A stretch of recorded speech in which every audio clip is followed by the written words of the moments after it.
মাৰোৱাৰী সম্প্ৰদায়ৰ লোকসকল হ'ল নিৰামিষভোজী, কিন্তু তেখেতলোকে গাহৰি পালন কৰে।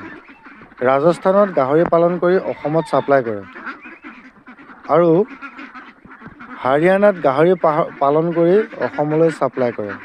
তামিলনাডুত, অন্ধ্ৰপ্ৰদেশত মাছ আৰু কণী উৎপাদন কৰে, পঠিয়াই অসমলৈ খাই অসমৰ মানুহে। আৰু আমাৰ অসমত কোনোবাই গাহৰি পুহিব নাপায়, কোনোবাই ব্ৰইলাৰ পুহিব নাপায়, কোনোবাই কুকুৰা পুহিব নাপায়, কিন্তু কিনি সকলোৱে খাব পাৰে। কথাষাৰ শুনিবলৈ বেয়া, অসমৰ ল'ৰাই গৈ বাহিৰত পইচা ঘটি আছে, যিকোনো কাম কৰে সৰু বৰ, কিন্তু বাহিৰৰ মানুহে অসমৰ পৰা পইচা ঘটি আছে।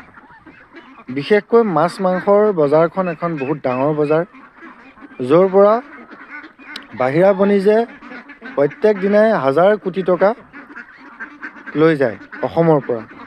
গতিকে আমি অসমীয়াসকলে কিয় নোৱাৰোঁ? অসমীয়াসকলে দুই এটাই যদি গাহৰি পালন কৰিছে, কোনোবাই হাঁহিছে, কোনোবাই মৎস্য পালন কৰিছে, হয়তো দুমহে মাছ বেপাৰ কৰে, তেনেকৈ হাঁহিছে। এইবিলাক এৰক আৰু মাংসৰ বেপাৰ কৰক, মাছৰ বেপাৰ কৰক, কণীৰ বেপাৰ কৰক। তামিলনাডুৰ পৰা কণী আহে, প্ৰত্যেক দিনাই ট্ৰাকে কণী আহে। ৰাজস্থানৰ পৰা গাহৰি আহে, ট্ৰাকে গাহৰি আহে। অন্ধ্ৰপ্ৰদেশৰ পৰা মাছ আহে, ট্ৰাকে মাছ আহে।